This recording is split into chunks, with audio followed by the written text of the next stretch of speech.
seat. Let me give you some opening thoughts and comments. This is the Tuesday meeting of the House Judiciary Committee. I'm Wendell Willard. I'm chairing the meeting.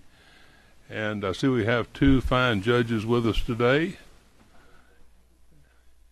And Judge Lawson, too. Glad to have you from the Western Circuit, which is Athens, Clark County. And yes. Which county is it now?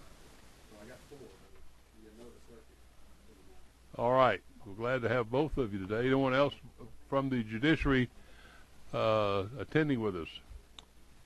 We have three bills on the calendar today. Let me mention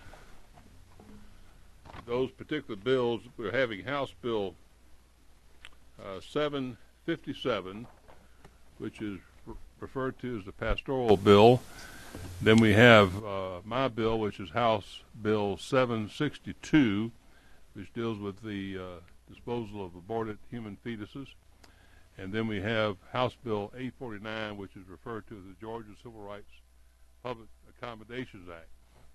I want to announce as to the Bill 849, if there are, to my House colleagues and members of the committee, if you have any amendments for that bill, the chair will require the amendments to be in writing for distribution among the members of the committee. All right? So if you need time to get it done, that's why I want to announce it now. Have you write it out, and we'll have copies made in the office here. One other thing I'll announce at the beginning: we do have a committee dinner this evening. This will be done on behalf of the committee. Our guest is the Georgia Trial Lawyers Association.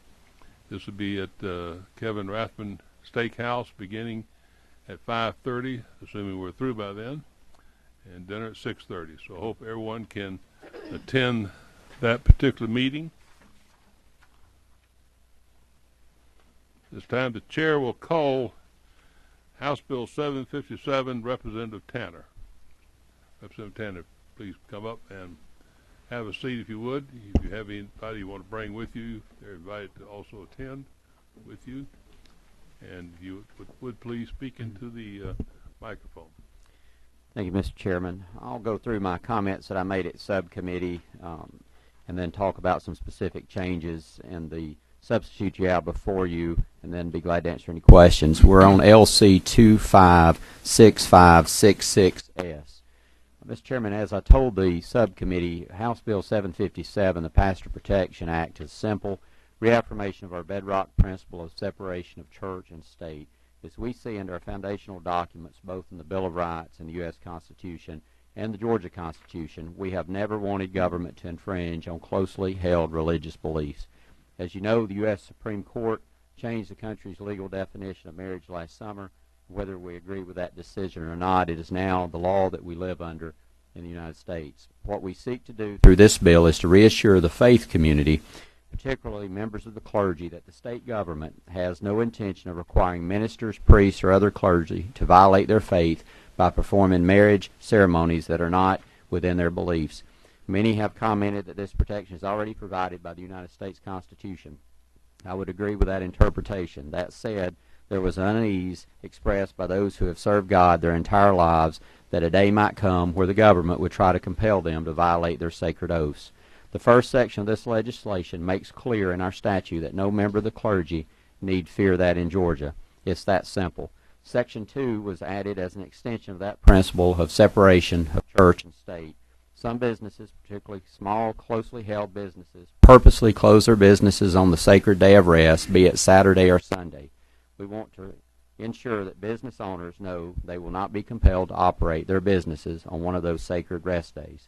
Business owners deserve to feel secure that they and their employees can take the time to worship and practice their faith as they see fit. Section 3 simply extends the protection Section 1 affords to clergy to church buildings and grounds, as well as religious organizations. The idea here was that in trying to protect the clergy, we also needed to protect the private property of and services provided by institutions of faith in the same fashion. that is a summary of the bill, Mr. Chairman. I do want to point out there's a couple of changes that we made in this substitute.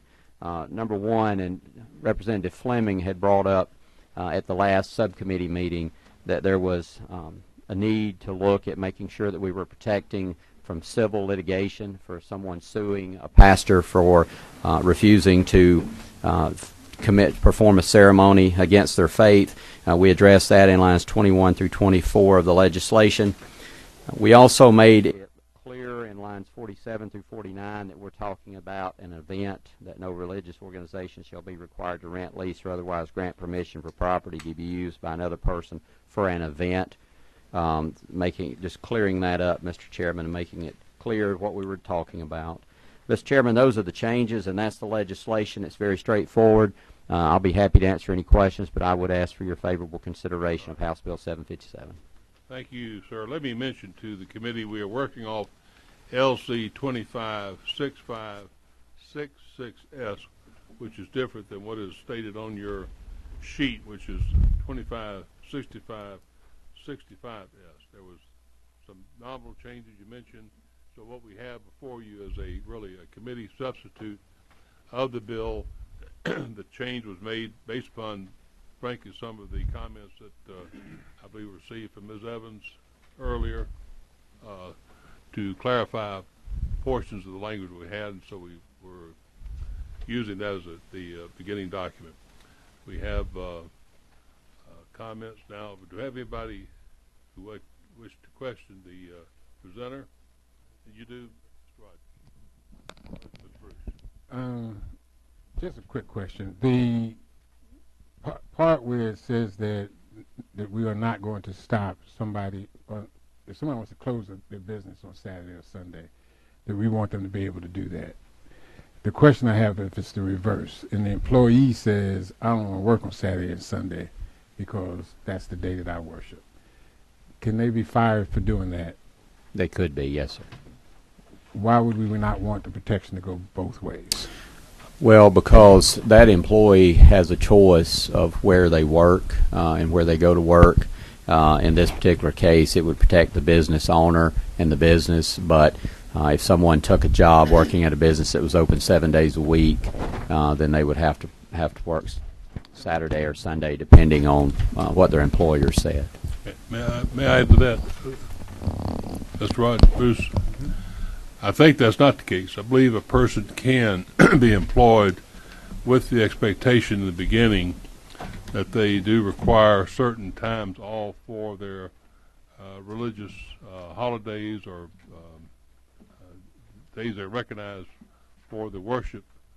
And employers, I believe, it's not under state law but under federal law, are compelled to honor and acknowledge. I know I've seen some cases, I've read some cases dealing with the, for instance, Seventh-day Adventist Church, where you have people who, in that religion, they have Saturday as their day of off, as we'll call it their religious day, and they have sought to have that recognized by their employer, and the employer has done so. This is like retail stores.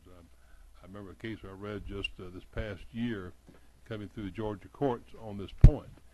And the person changed their religion from the time they were employed to the Seventh-day Adventist Church, and the owner of that retail establishment was required to honor the individual's use of the day of rest, and their holy day, we'll call it, as being that Saturday. So this bill, my point is, does not address that issue. The federal law does cover it. And I agree, and that's why I asked the question, because that would be the case with this entire bill, that everything that's in this bill is addressed by federal law already. So that's why I was asking the question. This is just something else that would be addressed by federal law. And that's why I was just curious as to why it wasn't included, since everything in the bill already is protected by federal law, and now we are saying we want it in state law. Let's hold that up till we get to the time for the debate on the bill. I was just clarifying what you were questioning about that one point. Thank you. We have a question over here by Judge Caldwell. Representative Tanner, also let me ask, on on line 18, didn't we put in the right to perform any rite or administer any sacrament was also changes that we made to the original. Yes, sir. That was done at the subcommittee by motion in the subcommittee. That's correct. Just want to make sure that everybody understood that wasn't the only change that you had talked about. Thank Yes, you. sir. Thank you. Mr. Weldon? Thank you, Mr. Chairman. Mr. Tanner, I appreciate you bringing this bill. In the state of Georgia, I believe it's accurate that constitutional officers and, for example, and judges could perform wedding ceremonies. I didn't see any language in here that would provide the same protection for those officers, and there may be a good reason for not including that. Did you take that in consideration in preparing this bill? Yes, sir. This is narrowly focused to deal with religious institutions such as churches. It does not cover, is not intended to cover government employees. Thank you. All right. If there are no further questions of members of the committee, I appreciate Mr. Tanner your being with us and presenting the bill. And we do have one other person who would like to speak on the bill. That's Representative Wes Cantrell. Representative Cantrell, would you come on around, please? Yes, sir. Would you mind?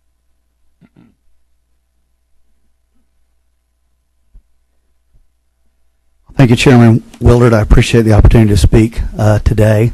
As a pastor and as a state representative, I kind of look at this bill maybe from a little different perspective than others do. So I'm very grateful for Representative Tanner bringing the bill. I think it's needed to clarify and to remove any unsettledness that we as ministers might have. So I'm grateful for it on the one hand. However, I do have some concerns as well that I just don't understand why we're singling out pastors and recognizing their religious liberty, and why not? It's like we're acknowledging the religious liberty that pastors have, and it seems to me that ought to extend to all the citizens of the state of Georgia, not just to pastors. As a freshman legislator, one of my concerns has been it seems like we have a habit of picking and choosing who the beneficiaries are of certain things, and tax credits versus tax increases, these kind of things. And in some ways, although I appreciate the heart of this bill, and Representative Tanner and I have discussed it at length prior to him introducing it, I would like to challenge the committee to consider the fact that it's only recognizing the constitutional rights of one group when we might be better off recognizing the constitutional rights of all groups equally and not just singling out pastors. All right. Thank you, sir. Any questions of the witness? If not, appreciate you being with us today. Thank you, Mr. Chairman. Cantrell. Is there anyone else who would like to address the committee on House Bill 757? If not, we will close all further comment, and the bill is now in the breast of the committee. Do we have any discussion? Do we have a motion? Motion, Mr. Chairman. Motion, first of all, let me recognize Representative Fleming. Move do pass by substitute LC 256566S, Mr. Chairman. Do we have a second? It's been seconded. Do we have discussion on the motion? We do have, and that would be thank you. Thank you, Mr. Chairman, and I just wanted to offer support for the substitute. Obviously, it's not everything that I had hoped for, but I appreciate the olive branch extended by Representative Welch and the chairman in working to have this language that is acceptable to me. Thank you. Thank you for your comments. Any further comments of members of the committee? If not, the chair will call for the vote on the motion, which is motion do pass House Bill 757 LC 256566S. Those in favor signify by saying aye. Aye. Opposed, like sign. Motion carries. Mr. Fleming, I'm going to ask you, if you will, to preside at this point in time. You can keep your seat, and I will recognize you for the purpose of presenting House Bill 762. All right, now before the committee will be the chairman's House Bill 762. And Mr. Chairman, if you would like to proceed, and please tell us about your bill. Thank you.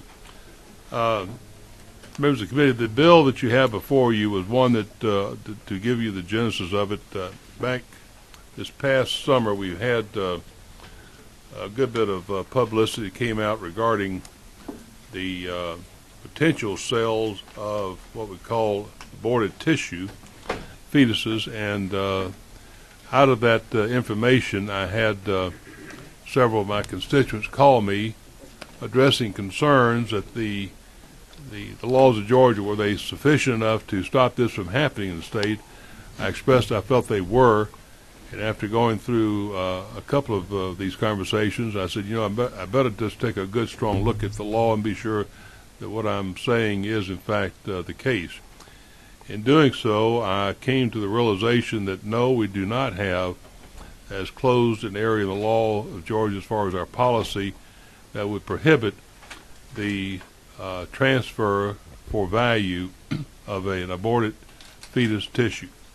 And from that, I talked to Wayne Allen, Legislative Counsel. He also did some research, came to the same conclusion I did, and out of that, we have prepared a bill that is now known as House Bill 762. We're working off of the LC 296881S, and this change that we have is really one thing. We stopped, if you look at the other previous bill, which is 6540, LC 256540, we removed the former section 1. And the reason we removed it really wasn't necessary as a means of the bill proposed going forward. This was a thought of potential change that came out of Legislative Council, not as a part of the necessary language of legislation, so we removed that. So what you have now is Legislative Bill 6881S, and Section 1 recognizes that the purchase or sale of human tissue, organs, and other parts of the human body, not including a human fetus or any other part thereof, for health, science, education. So you have recognized under the law, this is where we felt there was a lacking of the clarity of that particular section. We've included now not including a human fetus or part thereof. You come down further, we have Section 2, C2, which says, any natural person who buys or sells, offers to buy or sell, or assist another in buying or selling or offering to buy or sell an aborted human fetus or any part thereof in violation of subsection A of this code section shall be guilty of a felony, and upon conviction thereof shall be punished by imprisonment not less than 1 nor more than 5 years. So the court has the discretion within the felony charge of to 1 to 5 years, plus there is a provision calling for a civil penalty, I believe, which you see under 44-5-154 of 50,000 up to a fine of $50,000, and again the same thing about the 5 years or both. What we have done is brought into being a specific language dealing with the aborted tissue of a fetus. Now, I had some inquiries. For instance, there's a company in Marietta, and what they do is they process what is the medical term is the sac which holds Embryonic sac.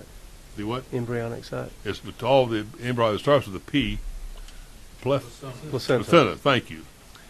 And the major thing they do with this placenta is they take that and have it processed into packages which are now used by burn victims and people with diabetes that help in healing sores and wounds on the body. And it's done amazing work with it. So we want to be sure that is not something being included. We've limited in its scope and purpose of this bill to strictly the aborted fetus. And this will, I think, resolve and close that question in Georgia law that was still unresolved previously. And to this point, Mr. Chairman, I present the bill for the committee's consideration. Thank you, Chairman Willard. Are there any questions from the committee members? Mr. Weldon. Chairman Walden. Thank you, Mr. Chairman. To the author of the bill, Chairman Willard, on line 22, begins with the words, any natural person who buys or sells, offers to buy or sell, or assists another in buying or selling, or offering to buy or sell an aborted fetus. Just about the language, and when it says a natural person, and then at the end of that line, or assist another, it seems to me like that doesn't include entity, but I might be convinced otherwise. No, sir, it does not include the entity. It includes only the individuals. I think the drafting of this by the Legislative Council's focus was that this is conduct that only be done by a person as opposed to a corporation or other form of entity doing it. And I would address Ms. Travis. She has some comments on that might want to add to it. Individuals have to perform this type of thing, even within a business. An individual is the one who would be making that direction and decision. Well, if I may, Mr. Chairman. Sure. So that means that the person who actually solicits to buy or sell would be subject to prosecution under this. But if that person was working for an entity, a company, or some type of entity, that entity would not also be subject to prosecution under this statute. Let's say a corporation or legal entity. Yes, sir. And I don't know go back to the beginning of laws about this type of thing, but I don't think the making of a criminal conduct is one that addresses a legal entity like a corporation, LLCs. Criminal conduct has to be Go to a person. brought by a person itself as opposed to an entity. Well, would it? Ms. Travis, you want to add to that? There actually is some corporate punishment. If you look at line 18. I see the first, I'm notice up there, but I don't know why that's there. Well, because there are provisions in the criminal code that punish a corporation. Yeah. It's in Title 17.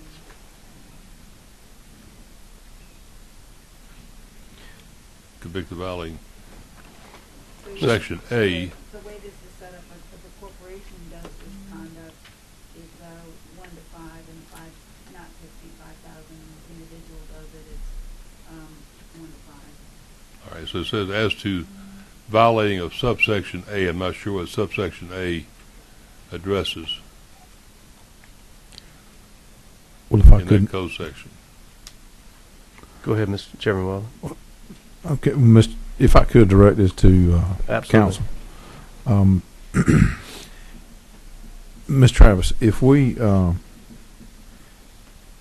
included in the from line 17 to line 21,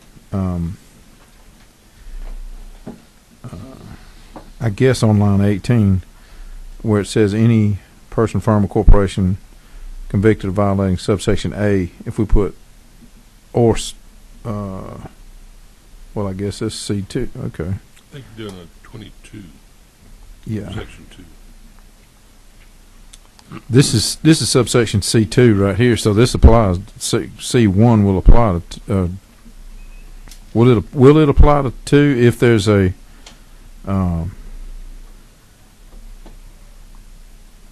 if there's this sort of transaction pursued by a representative of another separate legal entity or an entity?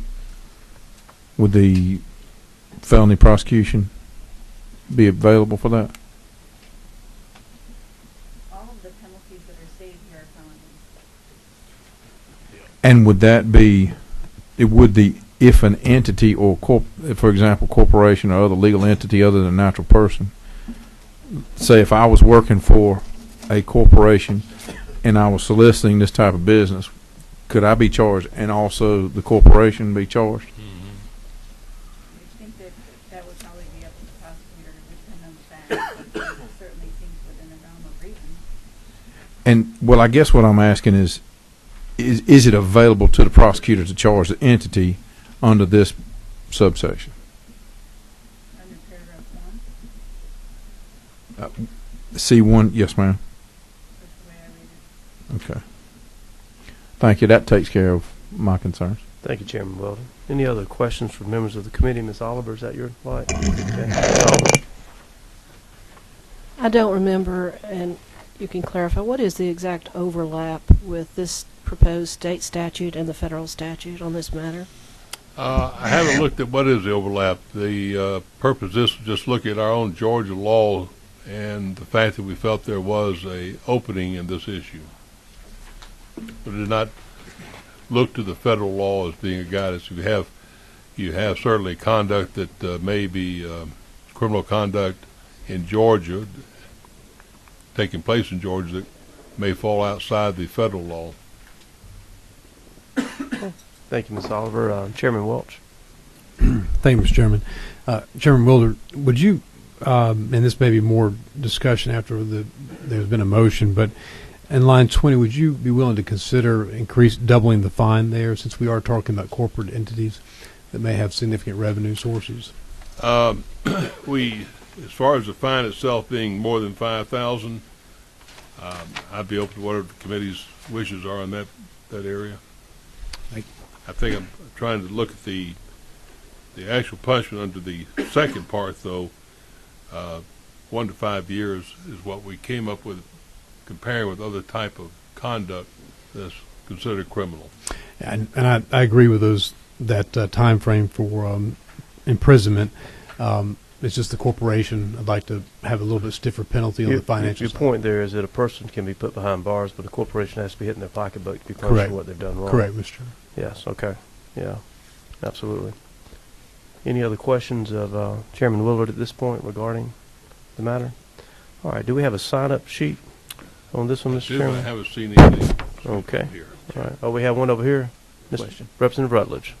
Thank you, Mr. Chairman. Just clarify, is it punishment 1 to 5 years for each fetus? Each criminal conduct. So Each one would be a separate conduct. Separate offense. It's like if you rob 2 banks. Okay.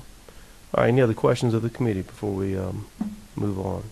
We do not have anyone signed up then to comment on the bill, so we'll move back to the committee. Is there a motion regarding? There's a motion to do pass. There's a second. Is there a discussion? Chairman Welch. Just to propose an amendment. Okay. You're recognized for that purpose. I'd like to propose an amendment to line 20, striking through the 5,000 and making that 10,000.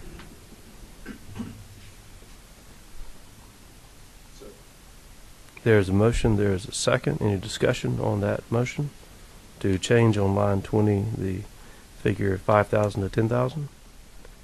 Hearing none, then we got one over here. Yeah. Representative Mabry, certainly. Friendly amendment to your amendment. We're talking about corporations here, and I want to give the judges will be the ones to hear the facts, so we still sort of limit them with 10,000. I would just say, because we got, in certain situations, pretty hefty fines, and I think the judge needs to be the one to decide. So if you don't mind me amending your amendment and taking it up to 25,000, that way the judges, given the severeness of what they've been doing, the judge can look at the corporation and be able to decide at that time. And I'll second your amendment to the amendment. Any discussion to the amendment to the It's like an amendment? auction here. Hold on. Where's Brooks Coleman when you need him? Any discussion on the amendment to the amendment before we vote on that? Okay, here's procedurally what we're going to do. First, we're going to vote on the amendment to the amendment, and then that supersedes the original motion made for Mr. Welch's amendment, and we will have amended the section. So if you don't want to go to 25, you will vote no. If you want to go to and get to Mr. Welch's amendment for going to 10, you'll vote no on this. If you agree with Mr. Mabry, you will vote yes. Everybody got that? All right. So now we're going to vote on Mr. Mabry's amendment to the amendment. If there is no further discussion, all those in favor, please indicate by saying aye. Aye. Any opposed? The ayes clearly have it. Okay, we have now amended the bill, and there is no need to vote on Mr. Chairman Welch's amendment. Is there any further questions or amendments to the bill for a do pass motion by substitute as amended by the committee? Any further discussion? Hearing none, the chair will call the question. All those in favor of LC 29681S as amended by the committee, please indicate by saying aye. Any opposed? The bill passes the rules. Good luck, Mr. Chairman. It is a committee substitute bill, too. That's right, committee substitute. Thank you. Thank you for presiding. I'll take the committee back over at this point. So we have a due pass. Committee substitute, House Bill 762. The final bill on our calendar today is the House Bill 849, offered by Chairman Golick. Please come forward, Chairman Golick. We're going to be working with House Bill LC 410622.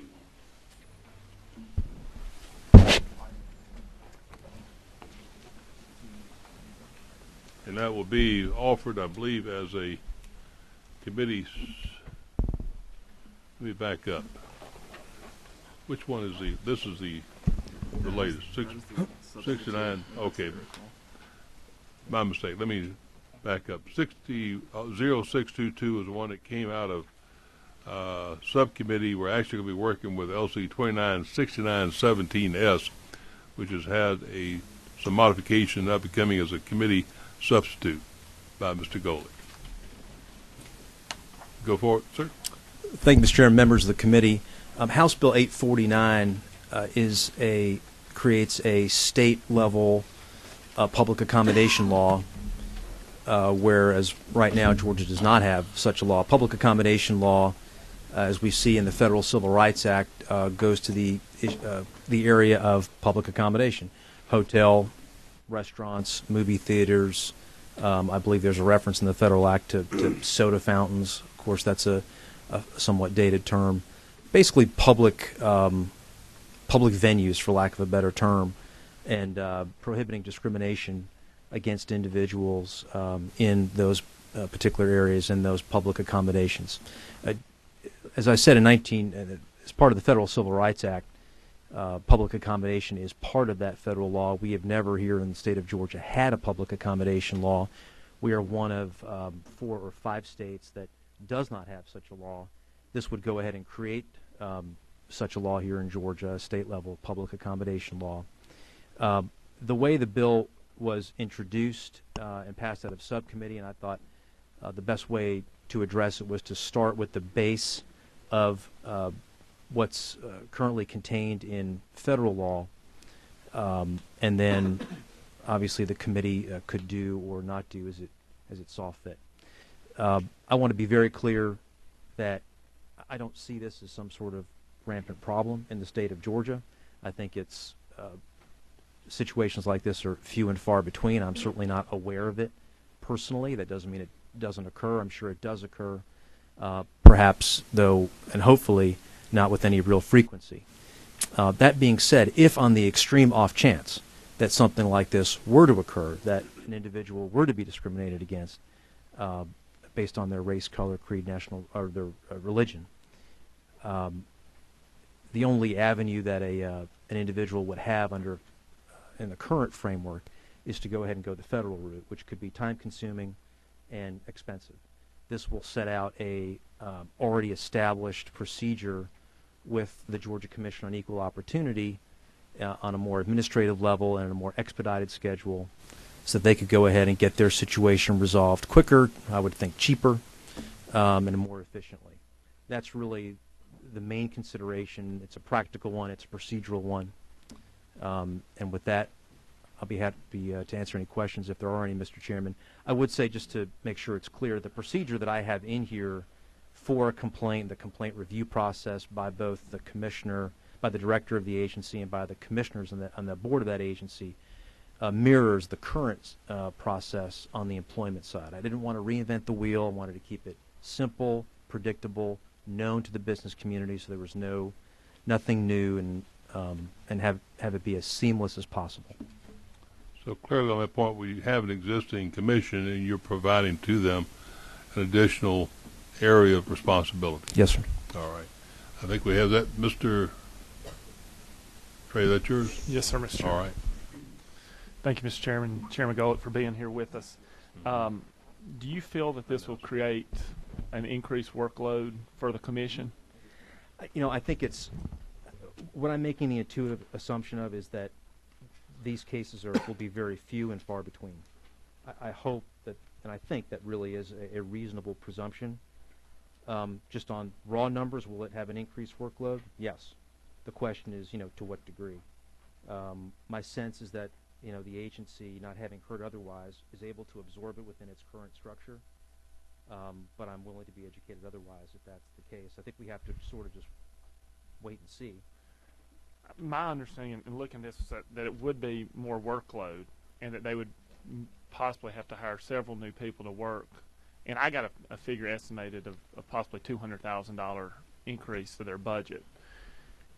And so my question is one, have we already started planning that in the budget process and to grow this agency? Is that already being provided for, or are we going to have to take it from somebody else? Not to my knowledge, and I don't know that we'd have to take it from someone else. I think it's the kind of thing that for purposes of budgeting could be done on an incremental basis. And I would not want to presume that it would be much more expensive. I would want to purposefully wait and see to a certain degree. I think you do have to have some increased spending, but I don't want to presume to say that it would be X amount because we really don't know what the increased level would be. I have to think, as I said, 99% of merchants out there who would be potentially, and that's a big word, potentially affected by this bill are doing the right thing, would never discriminate against anybody for any reason. It's that minimal percentage that might occur.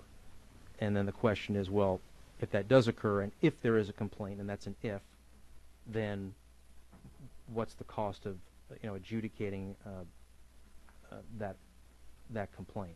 I think my sense is that it won't be as broad, I think, as some people may fear. It's going to grow. Government's going to grow. We just don't know how much. I think technically, will government grow? Somewhat. But I think the question there, Representative Kelly, is the juice worth the squeeze? And the question is it enough of a priority so that, yeah, there may be a little bit of growth, but it's an important enough priority that, it's something that's worth spending a few dollars on in the context of our $23 billion budget. Mr. Fleming. Chairman Golick, thank you for bringing the bill. I know yesterday, and I conferred with the subcommittee chairman, Judge Caldwell, we did pass your bill out as is with no amendments. We have a substitute in front of us today. Can you tell us the differences between the... I cannot. I would have to defer to counsel on that. I think there were more structural and technical, if I had to. I think but I'll let her. If Ms. Travis could have your attention for a moment, we're going to talk about the changes that were made, because you and I had a look at the bill that came out of subcommittee, which was without changes, and there were really not substantive changes, but there were terms that were used in the bill that are not the normal terms that we recognize in Georgia as far as drafting of bills. And Ms. Travis, if you would respond to Mr. Fleming's inquiry. Sure. There were a couple definitions that were circular. Respondent was circular definition. We took that out. It has a common meaning. There's certainly enough language within here that we know what a respondent is. The definition of discriminatory public accommodations practice was removed because it referred to an unlawful act, and yet it's not declared unlawful under 1016(3). And instead of the word discriminatory public accommodations practice, it was a violation of 1016(3). So we switched out the wording there.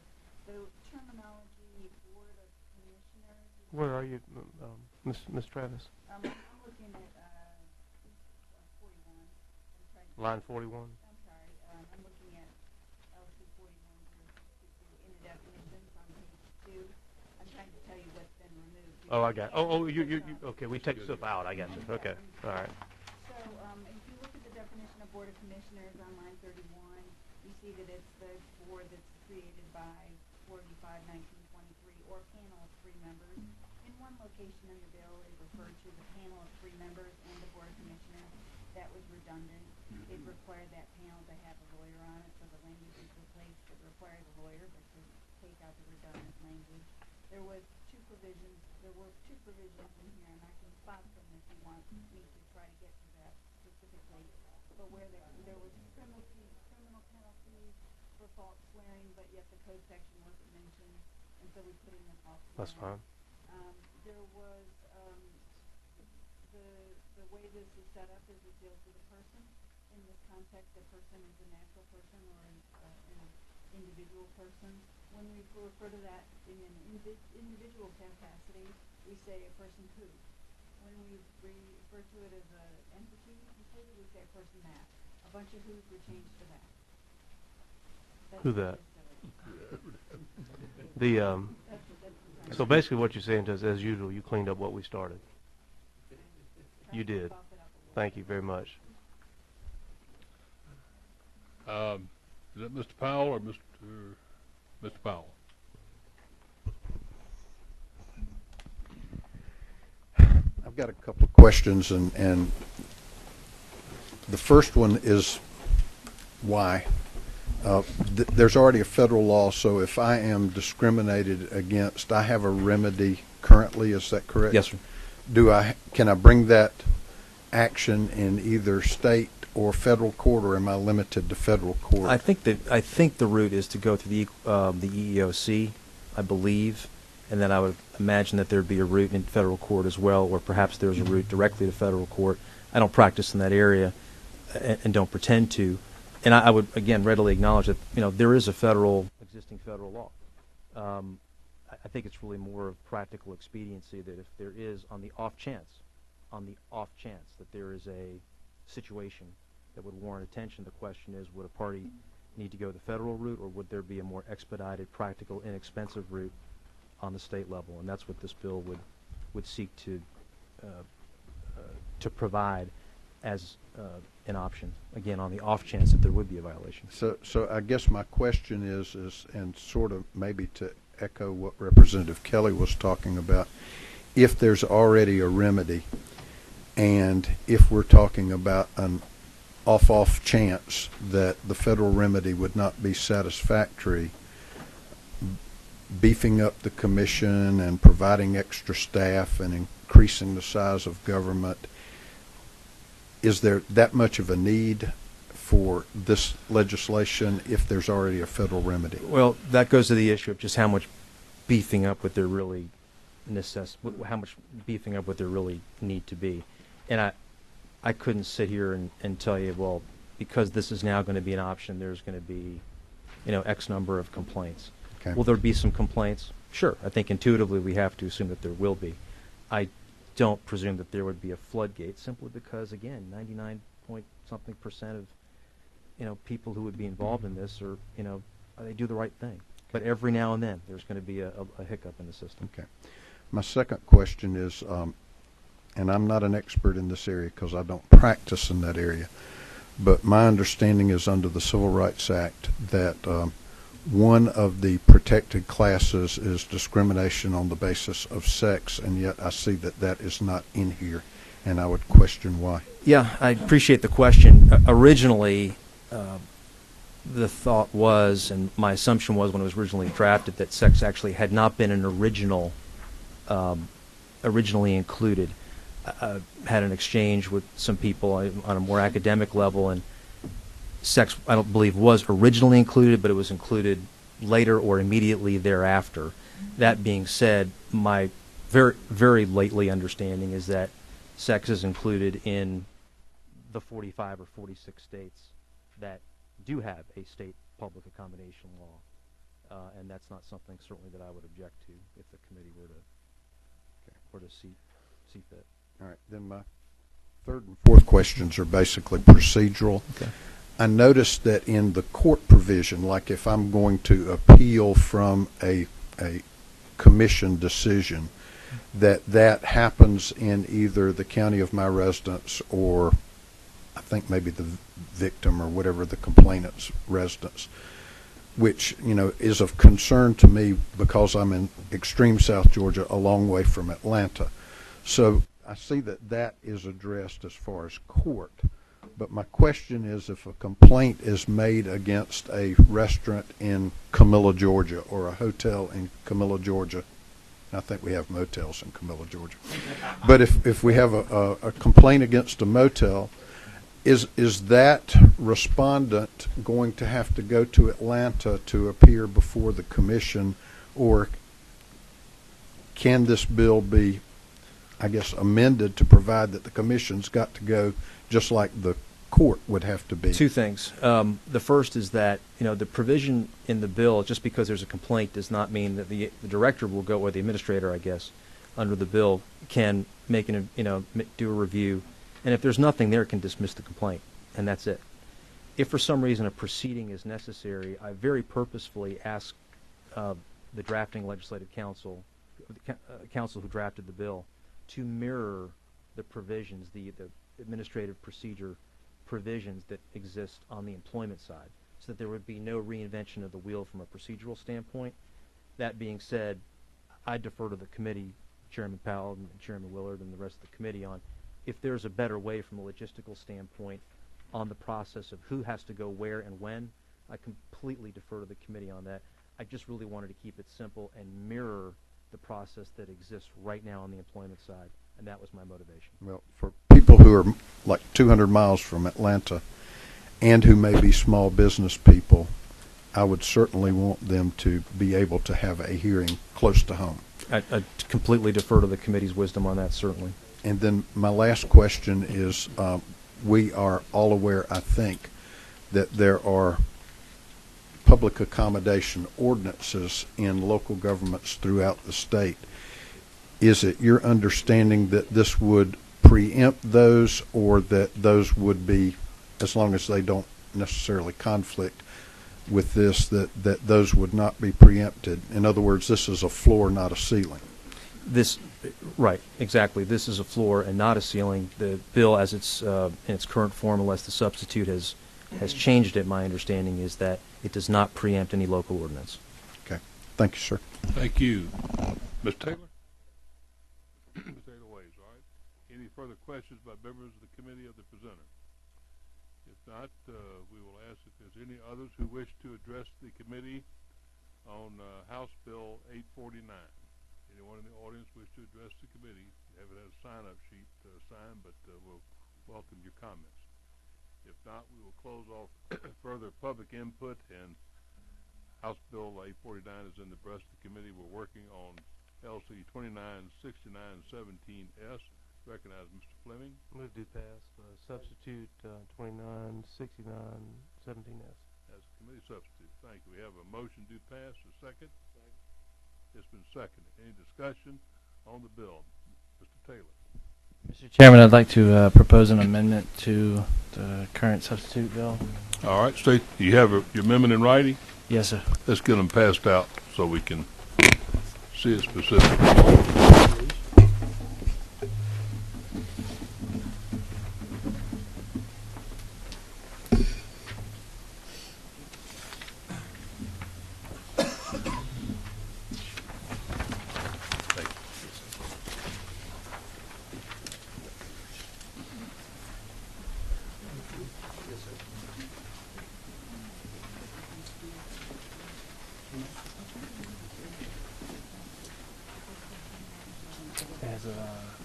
All right, Ms. Taylor, state your amendment and give us a reference. Thank you, Mr. Chairman. I would like to propose an amendment to amend line 71 of on the amendment form that you have in front of you. It actually has, it's not the LC number, it needs to be updated. But the substance of the amendment is expressed clearly, lines 2 and 3 of the amendment page in front of you. But the proposal is to amend line 21 to add protected classes to the list that's currently in the original form. This would add disability, actually would add sex, disability, sexual orientation, gender identity, age, and veteran status to the list of protected classes that are laid out in the... Let me mention just for reference there, when this is under section 10-16-3, which begins on line 59 of the current committee substitute. Apologize, I'm sitting here looking at no problem. Just want to be sure all in the same spot. Yes, sir. Realize your amendment addressed the old document that came out of subcommittee. Yes, sir. Starting on line It's under section 10-16-3, line 59. I believe his That's amendment correct. addresses the language that is beginning on at the end of line 62. That is correct. The amendment would essentially add after national origin, it would add sex, disability, sexual orientation, gender, identity, age, and veteran status to the list of protected classes under this. Let me be sure if I state this incorrectly, let me know. We recognize the current committee substitute down through national origin. You are now suggesting after national origin we add comma sex comma disability comma sexual orientation comma gender identity comma age comma or veterans status period. Correct? That's correct, Mr. Chairman. All right, that's the motion. Do we have a second? It's been seconded. Do we have discussion on the motion? We have several. I will recognize, I believe, is that you, Mr. Kelly? All right. Mr. Chairman, I don't know if now's the appropriate time, but I have an amendment to his amendment. All right. State your amendment. At the end of Taylor's amendment here, I would put, provided, however, that this state and any of its political subdivisions shall not give preference to the aforementioned Have you got classes. this in writing? I do. I just hand wrote it. Get it spread out. I can't take an amendment, as we said, we announced it earlier. All amendments have to be in writing. Have you got this already copied? I need to get it copied. Well, get it copied. I stated earlier, get them. That's why I left time for that purpose. But get it copied now. Okay. We'll have to come back to you. I'm going to come down the line. Ms. Beskin, do you have your line? I do.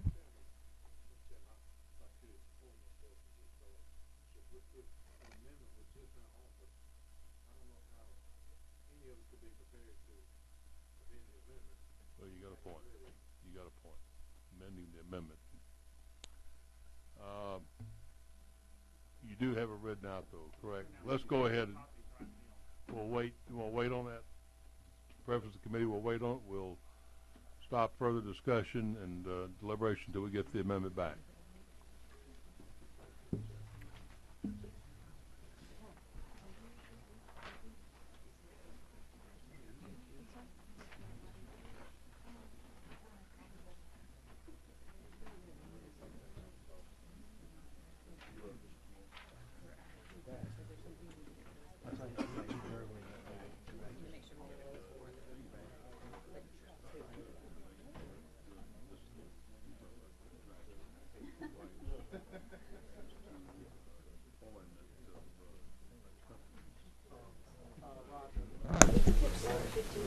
I get it.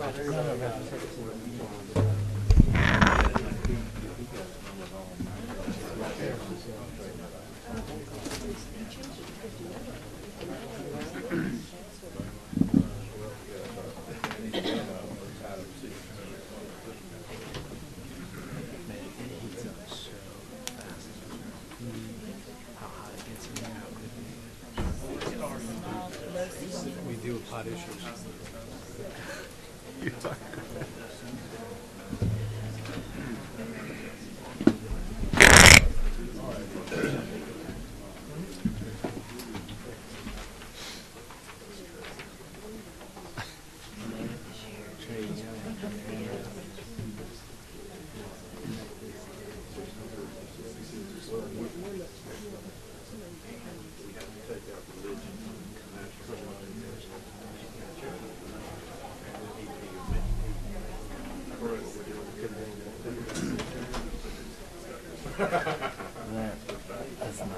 Yeah.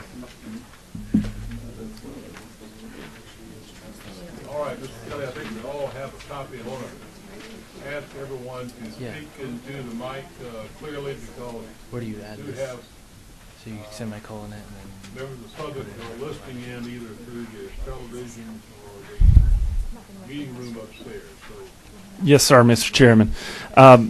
Basically, I'm just looking as this whole discussion is about fairness and treating everyone the same. And so I just wanted to make clear that should this committee decide to expand upon the federal language, that we're saying that the state of Georgia shall not give preference to any of these classes when considering public hiring, public contracting, or university admissions. All right, let me ask where are you adding this to the end of what was his proposed amendment? Yes, sir. All right, let me read this a second. I think we're talking about here contractual rights as opposed to discrimination.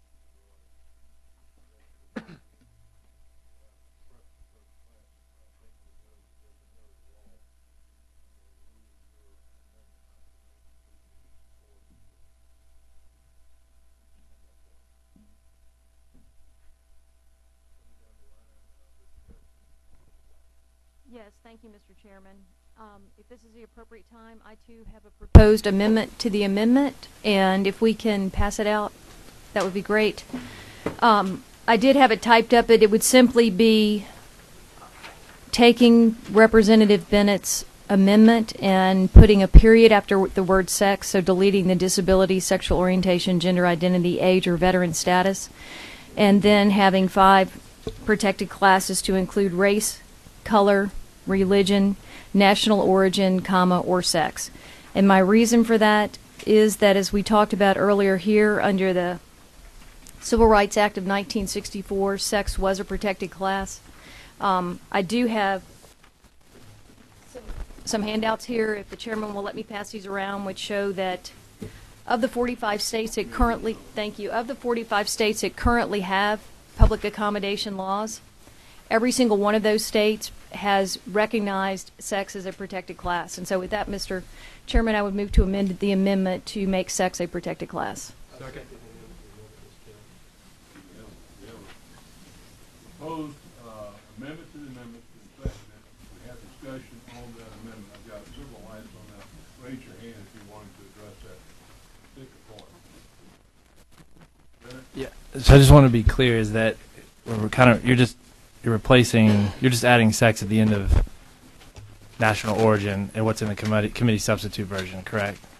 Let me state the amendment as I understand it. If I'm not correct, Baskin, look at line 62 of the bill.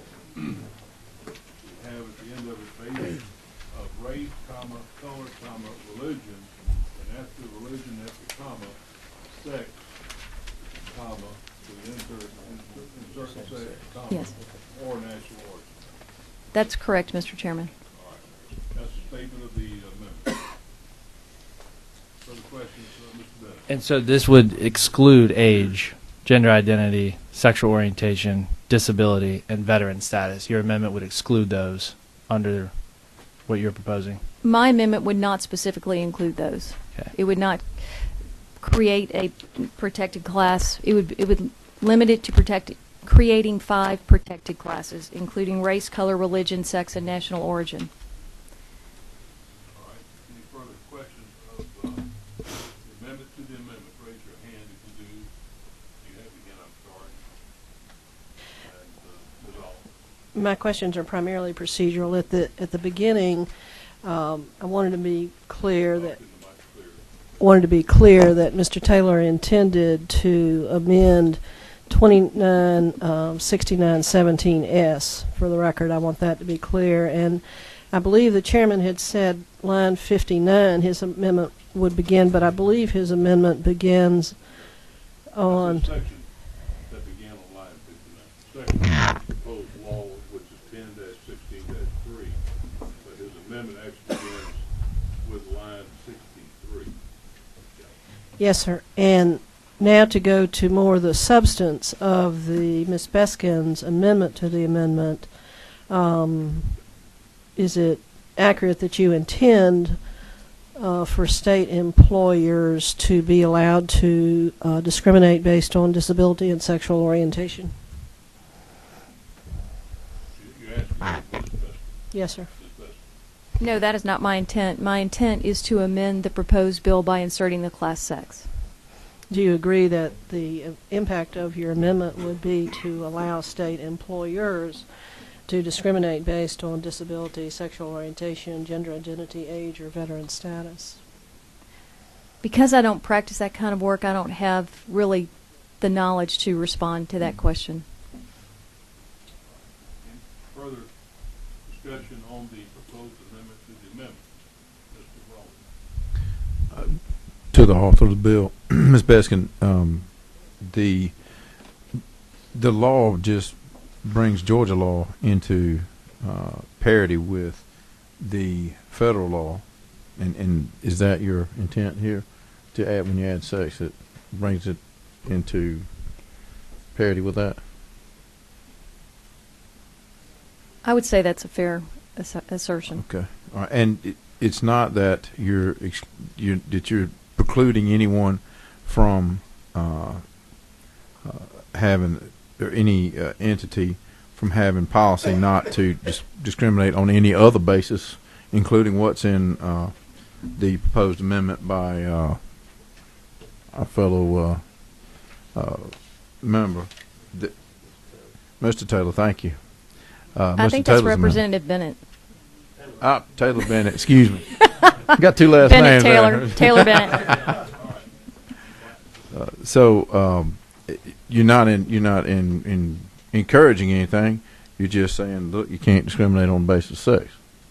We're creating a new law here, and in responding to this, I thought we need to make this consistent with the law that's out there and look at the other 48 states that have public accommodations law. And I think, going to Representative Powell's question earlier, why after 50 years are we just now getting around to adopting what was promulgated in federal law 50 years ago?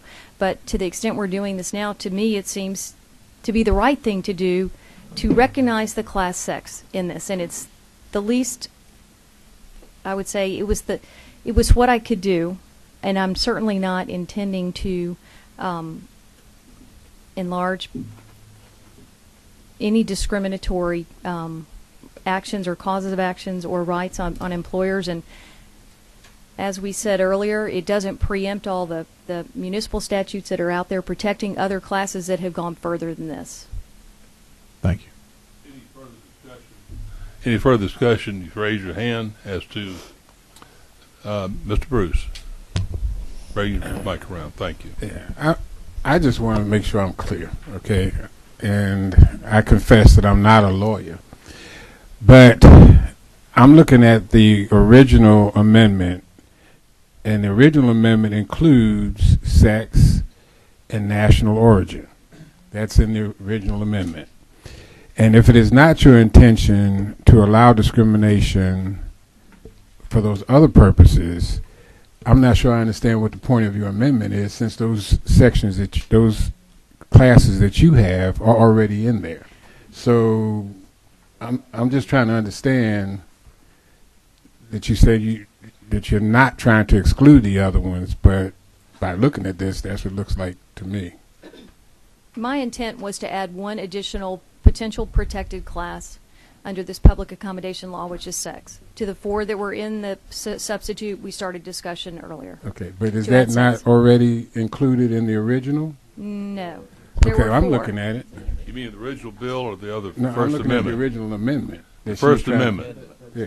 We'll call it the Taylor Amendment, so we don't miss terms. It'd be the, Bennett Amendment. Yeah. Bennett, excuse me, Mr. Bennett. The Bennett Amendment had sex in a different location with other classifications than what is the amendment to the amendment providing. That's the difference. That we moved it from one place to another? The term sex, yes. I'm not going to respond to that. Heath, bring a little order to it. Do we have further comment of the amendment to the amendment? Come back to Ms. Oliver. I may be confused, probably am, but I don't believe that what Mr. Weldon said in Ms. Beskin's response about the federal law only including offenses for discrimination of sex is accurate. I believe the federal law does include disability and other categories. Yeah, so separate. I want to be clarified acts. that this was a much more narrowing of the federal law and was not a replication of the federal law. Am I correct on that? No. I think what you have is there's other laws addressing this under federal law than what we call the Civil Rights Accommodation Law. The Civil Rights Accommodation Law does not reference disability? That's correct. Thank you. It does not address that, nor does it address age or veteran status. I'm not sure about the other classifications. We have the Civil Rights Act of 1964 addressed discrimination based on race, color, religion, sex, or national origin. And the discrimination factors are in other statutes in the federal statute. I believe that's understand. correct. Thank you. Any further discussion on the amendment to the amendment? Mr. Weldon. I'm sorry, not the amendment to the amendment. All right. Any further discussion or questions regarding the amendment to the amendment? Parliamentary inquiry, Mr. Chairman. State your inquiry. Mr. Chairman, so if we desire to support Ms. Beskin's amendment, we would vote yes on that amendment, and then that would supplant the Taylor-Bennett amendment, and we would not vote on it. Is that correct? That's correct. The amendment to amendment would complete the amendment as we have it to the section on line 62 and 63, which addresses those classifications of discrimination, forms of discrimination. Everyone clear on that? All right, the chair will call for a vote. All those in favor of the Beskin amendment to the amendment signify by saying aye. Aye.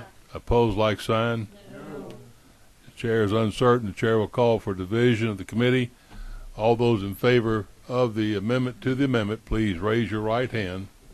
We have 1, 2, 3, 4, 5, 6, 7, 8. And those opposed, raise your right hand. 1, 2, 3, 4, 5. So it passes 8-5. All right, the amendment to the amendment passes on that vote. Do we have any further discussion on the bill, which is HB 849? Do we have further discussions? If you will, I've had some buzz. Ms. Oliver? Nope, excuse me. We have Mr. Weldon. Do you have Ms. Evans? Is that who we? Please bring your mic around. Thank you, Mr. Chairman. I obviously supported the broader expansion. I appreciate the committee at least recognizing that we need to protect against sexual discrimination. What I would ask is for consideration of an amendment that I'm trying to pass around,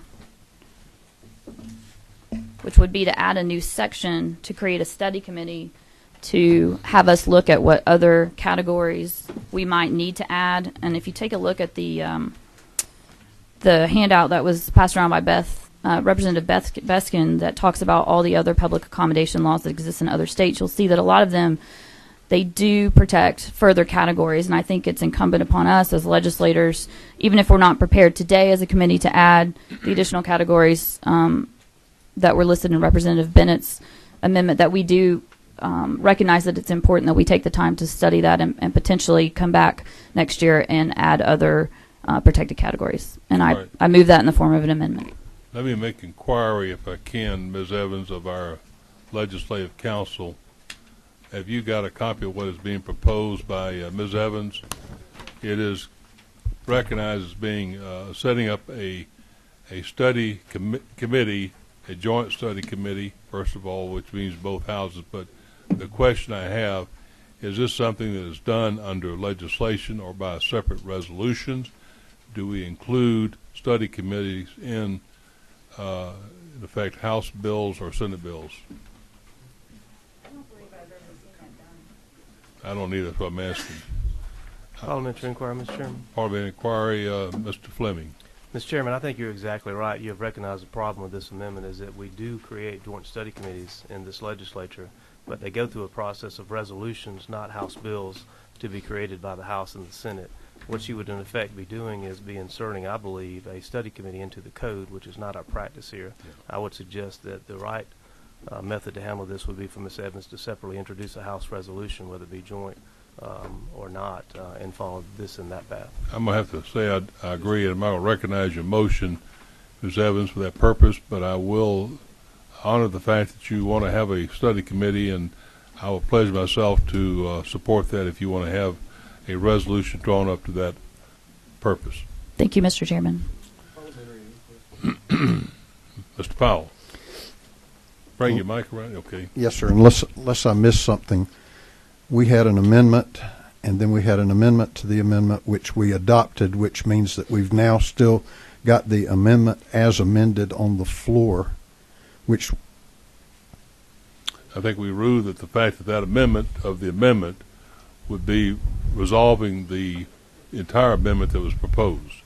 So that what you'd have was the striking of the provision proposed by the Bennett Amendment and inserting just the one word that the proposed amendment, Beskin Amendment, did. So the ruling of the chair was that would be the resolution of that issue. I disagree, but I will respect the chair. Thank you. Any further proposed amendments?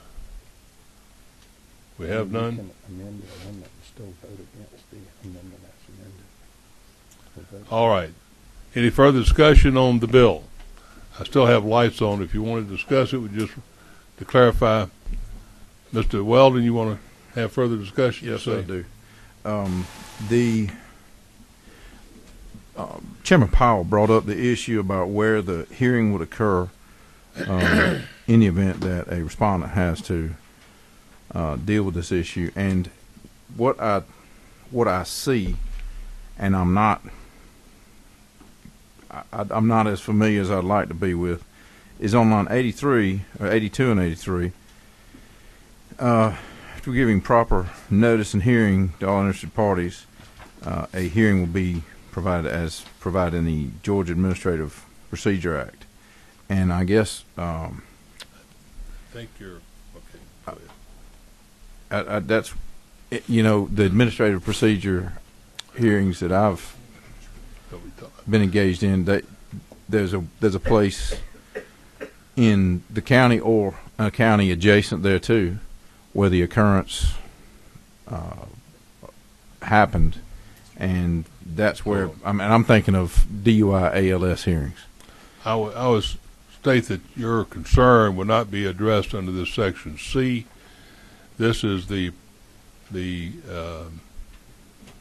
Commission on Equal Opportunity of the state of Georgia having the ability to adopt, promulgate rules, and the purpose as they and proper notice hearings of all interested parties pursuant to this provision of the Administrative Act for such rules and regulations as may be necessary to carry out the provisions of this chapter. I think that's not dealing with actually holding a hearing by the body, is it?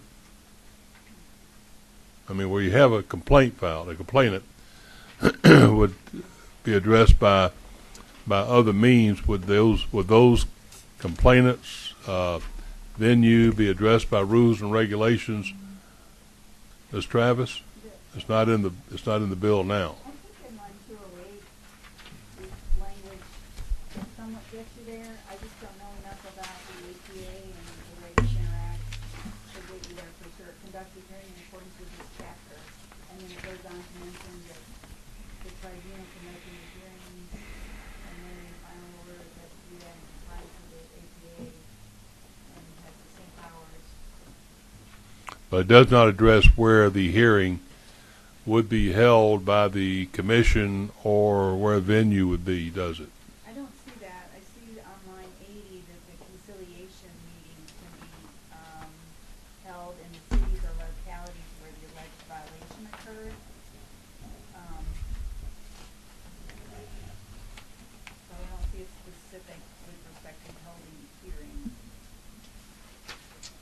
Okay, so where the violation occurred, as addressed by Mr. Powell's question, would be that motel or hotel in Camilla, Georgia, where the person says, I was discriminated against. You looking at it? Like the pre-hearing. Right, pre-hearing. When it gets to the hearing part. That's done by the commission usually at its offices, is it not? Town 50, yeah. Is that something to be addressed by their rules as opposed to the legislation at this stage? I think so. Anything further, Mr. Weldon? I Nothing further. I just think that's something that'd be necessary to address in this bill. All right. Because Chairman Powell's got a valid issue. He's on the big southwestern side of the state. I'm on the northwestern side of the state. We got the same issue, and appreciate that comment by Chairman Powell. All right. Further questions or discussion on the bill prior to calling for the main question, although we have then before us the main question, which is a do pass House Bill 849 LC 296922. I'm sorry, 7. Got the right one, 17. 6917, yes, sir. Yes. All those in favor of the motion as amended signify by saying aye. Aye. Opposed, like sign. Motion carries.